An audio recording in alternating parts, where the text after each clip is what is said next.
Now it's your weekly how-to. Are you ready for it? All right, so I was thinking about what could I share with you today that would be a fun little how-to, and this is something, my friends, you could do right away. And the thing that reminded me of it was that someone, now I can't remember her name, in the club, on the club Facebook page, shared that she had been making these like crayon rolls for her children. And it reminded me of a few years ago, Kim and I, on when we did the DIY dish, we showed a tutorial on how to make an easy roll-up bag.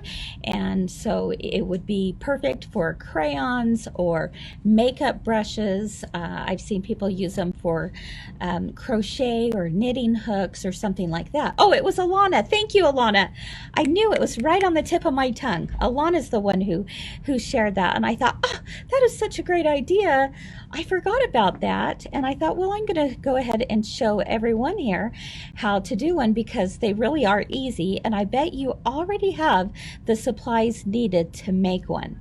So whether you've done them before or this is brand new, here is a fun little tutorial for you that you can actually go home. What am I saying? You are home and do today. All right. So the first thing you're going to want are 2 fat quarters, basically. Or just go through your fabric, your stash, and you want to be able to cut out 2 9 by 22 inch pieces, approximately. If it's 9 by 18, if it's 8 by 17, whatever.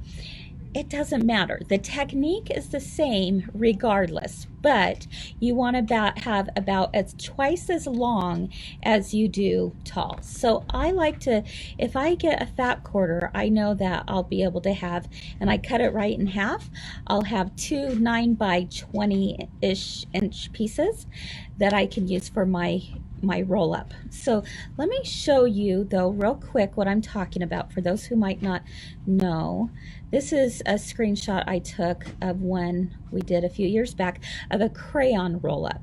So the spacing is about 3/4 of an inch in between. It's great to put the crayons, you roll it up, have a little ribbon to tie it up, and you can throw it in the car, or the kids can each have their own with their own crayons in it. It's a fun thing to be able to embroider their names on it for those of you who do machine embroidery. But think of it as so many different ways to use it other than just a crayon roll up. So like I said, makeup brushes or paint brushes or crochet and knitting hooks. If you guys have any ideas out there, I'd love to hear. So it really doesn't matter what the purpose is. You can really tweak this to anything that you want. So what I've done here is I took a fat quarter, look how cute this is, and I cut it in half, and so that I have something for the front and the back. Now again, this would be great not necessarily as a crayon roll, but think of all the fun possibilities you could do for Mother's Day. So again, this is something that you can do in literally 20 minutes tops. They are that fast. So you need 2 pieces for your front and back that are, this one's happens to be 9 by 20 inches. And then you need 1 additional piece that you're going to use for your pocket. A licorice holder? Yeah, there you go. I'm reading some of your comments here.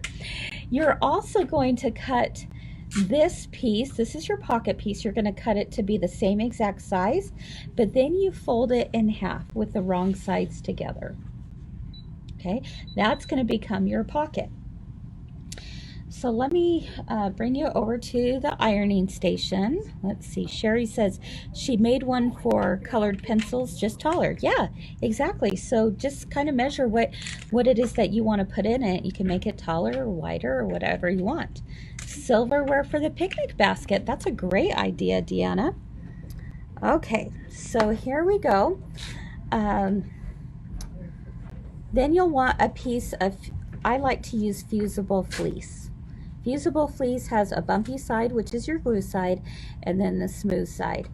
And if you just have batting on hand, batting works great too, but you want to be able to give it a little bit more stability, a little more oomph to that project.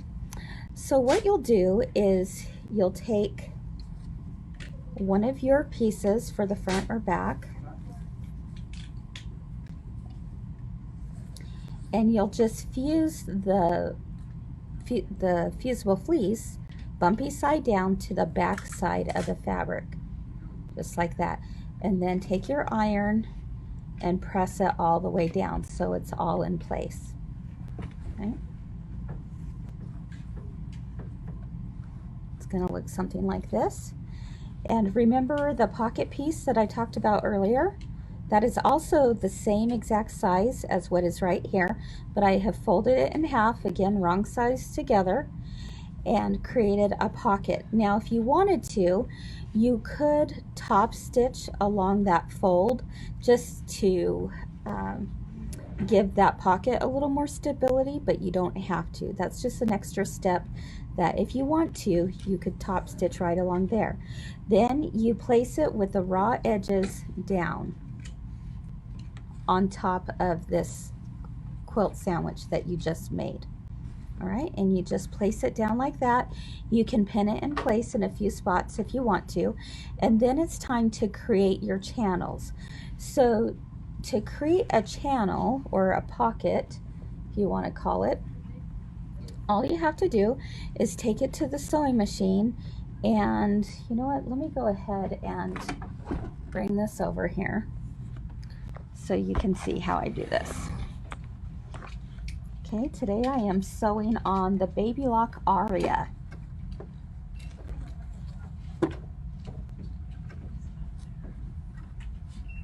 Okay, so my raw edges are all aligned on all three sides. The fold is up at the top because this has become our pocket. And then all I have to do is I'm going to place my presser foot down and sew a channel. And if you wanted to, you could actually space this out mathematically so that all the different pockets were the same size.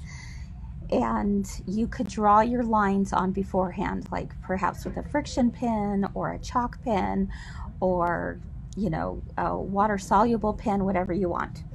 But the nice thing about using the gingham is I'm just going to follow the lines that are already printed for me. How convenient is that? So if you have a striped fabric or something that has a definite pattern that shows you the directions, then skip the step of having to draw all your lines on beforehand and just use the pattern of the fabric as your guideline. All right, so the other important thing to note is that I'm starting at the top where the fold is, but I'm also going to back stitch right there, because if you think about it, that's what's going to have the most pull and the most use is at the top of that pocket. So you definitely want to give a back stitch there. Once you get down to the bottom, there really is no need to back stitch because that'll all be covered inside. But at the very beginning of each of my rows, I'm definitely going to back stitch. Stop, cut my threads, my presser foot lifts up, and I move to the next row that I want to sew. So again, I begin sewing. I'm going to back stitch, and just again to reinforce that stitch, I'm just using the lines of my gingham fabric to be my guide. Cut my threads, and my presser foot lifts up.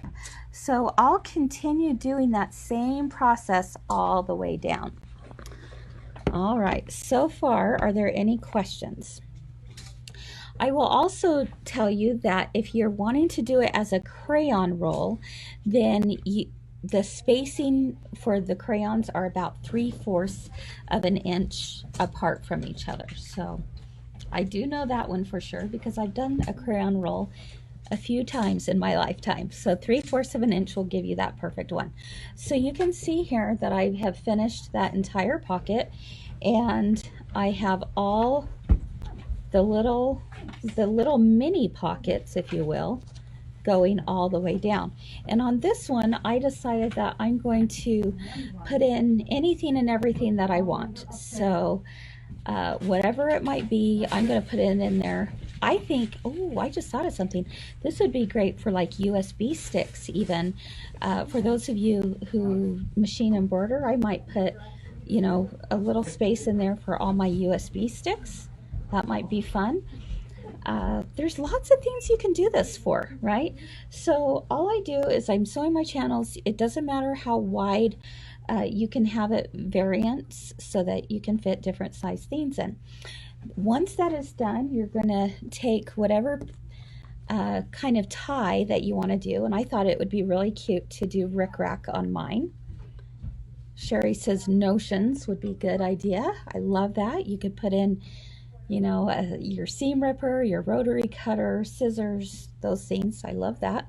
So I took a yard of rickrack, ribbon, elastic, whatever it is you want, and you just fold it in half, and then on one of the sides I will just sew that in onto the side, and I want to make sure that my tie is in the middle, okay, going towards the middle, and then I'm going to tuck that in. Let me bring my screen down. I want to tuck that into the pocket so that it stays out of my way when I put my top piece on. All right. Okie dokie. So at that point, then what I have to do, I just realized I took my, the piece, how's this? I'm gonna rip this. There we go. You did not just see that. Kris did not just rip that pocket off. Yes, I did. Hey Barb, would you mind helping me out with something? Sure. Okay. So I'm gonna take this second piece and then place it, I'm going to have you sew this for me while I answer some questions. I'm going to take the second piece and put it right side down over top. Okay, so that's all I do. And then I'll leave a small opening to make sure that I have a space to turn it right side out and sew all the way around all 4 edges using a 1/4 inch seam allowance. So Barb is going to do that for me right now so I can answer a few more questions. About the space at the top and the bottom. Do you care? I would like the space to be at the bottom. Okay, just which is down here. to make it look Oh, real that nice. is the bottom. Yeah, yeah. That was the top. So say hi everyone to Barb. So she's pretty awesome. She's my helper today. And let's see, what questions do we have? Okay, space to, let's see. Let me bring some of these comments over. Deb says space to hold cords for all electronics and one of the charger sticks. That's a great idea. I love that. Did you already say makeup? Makeup, makeup brushes. Like eyeliner and stuff like that. So it doesn't get all over your hands? I had to fill you in on a little secret here, okay? Because Barb's giving me a bad time. Yeah, because Diana says we're all human. I have it on my hands. You know how that happened? Okay, so let me tell you. So I'm getting ready to go on live, and I realized that I left the house today without my black eyeliner on. Terrible, right? And what did I say? I know it's the end of the world. Heaven forbid that I don't have eyeliner on my eyes. And what did you say? I say? I can't remember. I said you have brown eyes, you don't need eyeliner. Oh, she said I have brown eyes, I don't need eyeliner. I said I can't see my eyes. I need. So I sent Jacob home to go grab my eyeliner, and he picked up the one that was the short eyeliner that, you know, has no eyeliner left. I have a couple, of course, in my bathroom, and he picked the wrong one. So I get here, and I said, does anyone have a pencil sharpener? And anyway, she sharpened it for me as I was running around. And she got black eyeliner all over. And now the whole world knows. So there you go. Jennifer says she hasn't worn makeup in 6 weeks. Oh, I know. It's kind of nice too, right? Dee says, hi Barb, we missed you last night. How's the sod? I hope it's still growing when I get home today. I did tell them that you were doing you were piecing just a little differently. I was piecing my grass. She was piecing her grass. Anyway, I thought that is way TMI of what I just shared with you about the eyeliner, but I hope you got a good laugh anyway. All right. So, any other questions about how this comes together? It's so easy. It's like it's just the simplest thing you can do. Are any of you going to make one this weekend? They really are a lot of fun. So, let me see. Oh, Jolene loves Barb's serger videos. Okay. Kris, I wasn't watching. What is this right here? That's my tie. So, so it's got to be in the seam allowance. It's got to be in the seam allowance. Sorry, I've been doing something else. All right. Let's see. I'm just kind of going through questions. Oh, yay, Linda. I'm happy to hear this. She said, your timing is awesome. I was looking at my pathetic brush roll this morning and tried to figure out how to sew one. Thank you. Problem solved. Yay! I am so glad to hear that, Linda. Thank you for sharing that. All right. Gayla, Miss Gayla, our friend in Louisiana, says, what? Me? Measure? Yeah, no. If you don't have to measure, no need to measure. Just sew that puppy, right? Absolutely. Ah, Sherry says, I wish you were in my town. Heart out to you, my friend. Thank you. That is so sweet of you. All right. Let's see. Oh, that's a great idea. Barb says, I have made these before, but made a small waist apron and did the colors at the bottom of the apron. That is so cute. Yeah, like a little crayon apron. Very, very fun. So fun for the kids. All right. Oh my goodness, you guys have lots of great ideas here. Okay, so question. So I was just laughing at someone else's comment. Okay, Kayla says, what were the measurements for the roll? It doesn't really matter, but this roll in particular, I did 9 by 20 inches. Okay, 9 by 20 inches. So it looks like Barb just finished sewing this together, so I'm just going to clip my corners while I do a few things at once. Lynn shared, I made a larger version to hold utensils for camping. Great idea. Turners, whisks, spatula, knives, etc. I made them for my kids for Christmas with a picnic box. Oh, that's way fun. I love that. Yeah, and there's so many things you can do with it. Oh, Janice asked, I'll need Barb to come back here in a minute. She's with a customer. But Janice asked, what are some other things you can do with a serger besides clothes? So we'll have Barb share that with us here in a minute.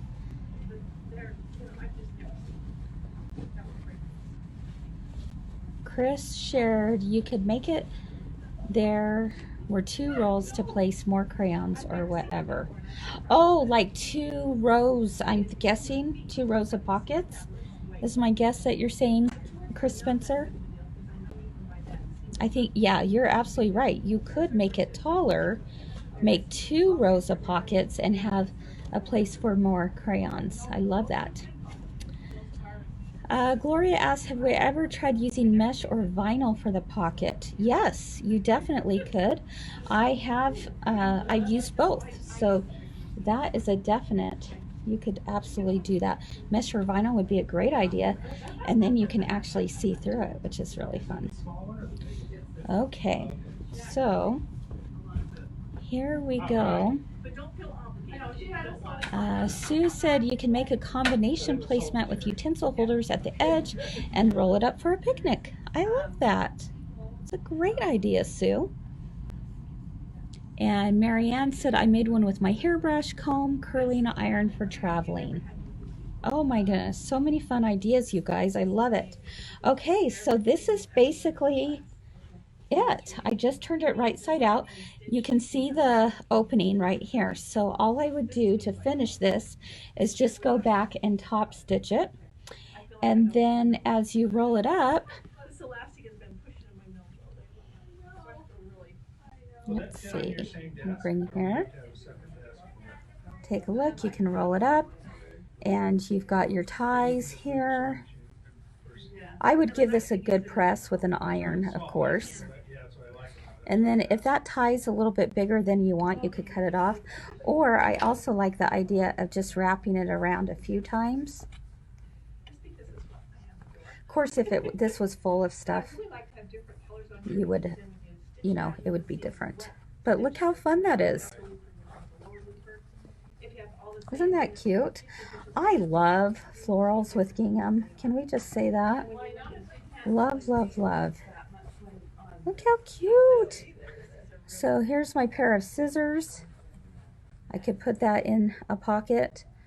I could put my eyeliner in another pocket. I can put my earbuds in another one. There we go. There you have it, my friends. Roll this puppy up and you have a darling little gift. You could make this for Mother's Day and have a, you know, actually give them this and fill it with all sorts of different notions or whatever it is that you want to put in it. So brand new items. And someone is saying that they love the rickrack. Yeah, that rickrack's pretty dang cute. Pretty dang cute, isn't it? Ta-da! So there's your tutorial for the week. Alrighty.